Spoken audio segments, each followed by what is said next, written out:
আসসালামু আলাইকুম। প্রথমে স্বাগত জানাই আমাদের নতুন একটা ভিডিওতে। ভিডিওর মূল টপিক হলো, আশা করি তা আপনারা থাম্বনেল দেখে বুঝতে পারছেন। আজকে আমরা খুবই স্মৃতিময় একটা মুহূর্ত তৈরি করতে যাচ্ছি। তা হলো মাছ ধরার অভিজ্ঞতা। এখানে আমি এবং আমার কিছু শৈশব বন্ধু, স্নেহের ছোট ভাই মিলে শুরু করছি দারুণ স্মৃতিময় মুহূর্ত। তো আমরা সবাই এখানে মাছ ধরার বিষয়ে নতুন বলা যায়।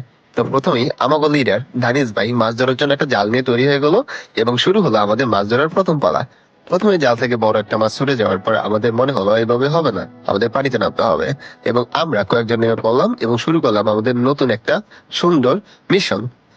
কথা না বাড়িয়ে দেখতে থাকুন আমাদের ভিডিওটা, এবং কোথাও কোনো ভুল হলে জানিয়ে দিন, এবং ভালো লাগলে আমাদের সঙ্গেই থাকুন। ধন্যবাদ।